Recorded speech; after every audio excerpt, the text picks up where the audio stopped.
నమస్తే, నేను మీ అశ్విని కుమార్. పెహల్గాం దాడి తర్వాత 150 మంది టెర్రరిస్టుల పైన భారతదేశంలో ప్రవేశించారు. టార్గెట్ దేవాలయాలు, ముఖ్యంగా సిక్కులకు సంబంధించింది, అట్లాగే హిందువులకు సంబంధించిన దేవాలయాల్ని టార్గెట్ చేశారు అని ఇంటెలిజెన్స్ రిపోర్ట్స్ ఉన్నప్పుడు రాష్ట్ర ప్రభుత్వాలు చాలా జాగ్రత్తగా ఉండాలి, విజిలెన్స్ డిపార్ట్మెంట్స్ కూడా. అందులో ముఖ్యంగా హిందువులకి ప్రసిద్ధి చెందింది, ప్రపంచవ్యాప్తంగా అందరికీ తెలిసిన తిరుమల దగ్గర ఎంత కట్టుదిట్టం ఉండాలంటే, చాలా పహల్గాం దాడి తర్వాత ఈ హెచ్చరికలు వచ్చాక మరింత జాగ్రత్త తీసుకోవాలి.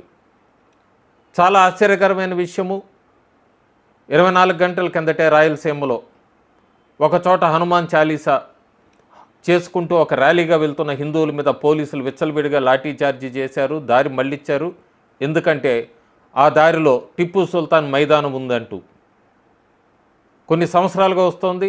అయినా కూడా పోలీసులు వాళ్ళని దారి మళ్ళించడం, ఆ ర్యాలీని అడ్డుకుంటాం కూడా తీవ్ర ఉద్రిక్త దారితీసింది. అలాంటి సమయంలో దానికన్నా కూడా ఆశ్చర్యం అనాలా, లేకపోతే ఇంటెలిజెన్స్ ఫెయిల్యూర్ అనాలా, అంత ధైర్యం ఎక్కడి నుంచి వచ్చిందనాలా, తిరుపతి దేవస్థానం కళ్యాణ మండపంలో హజరత్ క్యాప్ పెట్టుకొని 10 నిమిషాలు నమాజ్ చేశాడు.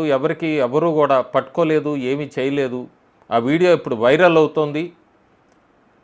తమిళనాడుకి చెందిన తమిళనాడు రిజిస్ట్రేషన్ 83 తిరుపత్తూరుకి సంబంధించిన ఈ వ్యాన్ ఎవరిది, ఎందుకు వచ్చారు తిరుమలకి, అందులో అంత ధైర్యంగా తిరుమలలో కొండపైన, అది కూడా కళ్యాణ మండపంలో నమాజ్ చేసుకుంటూ ఏంటి, ఎవరిని రెచ్చగొట్టడానికి, ఎక్కడికి దారి తీయటానికి?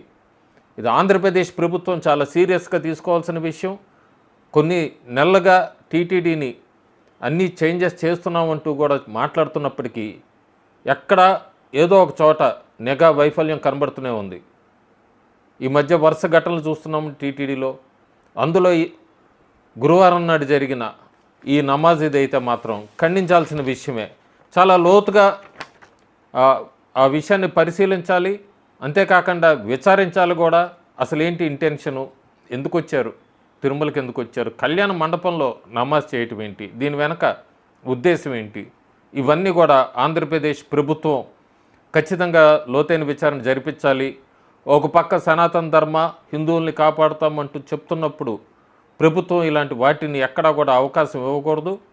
ఆ లాఠీ చార్జీ చేసిన వాళ్ళ మీద, పోలీసుల మీద అక్కడ యాక్షన్ తీసుకోవాలి. అట్లాగే దాని అంతటికన్నా కూడా ముఖ్యమైన, ఎప్పుడైతే భారతదేశం ఏలట్లో ఉందో, టెర్రరిస్టులు ప్రవేశించారు ఆలయాలకి దాడి చేయటానికి, సిక్కులు ఆ గురుద్వారాలు దాడి చేయటానికి అన్నప్పుడు ఇలాంటి విషయాలను మరింత జాగ్రత్తగా ఉండాలి ప్రభుత్వాలు, రాష్ట్ర ప్రభుత్వాలు. సో ఈ విషయం మీద అసలు నమాజ్కి అతనికి అంత ధైర్యం ఎక్కడొచ్చింది, తిరుమల కొండపైన చేసుకునే అంత ఎవరున్నారు వాళ్ళ వెనక అన్నదైతే విచారణ జరిపించి అతనికి ఖచ్చితంగా శిక్ష పడాలి అంటూ కూడా హిందూ సంఘాలన్నీ కూడా ఆగ్రహవేశాలు వ్యక్తం చేస్తున్నాయి. Thank you.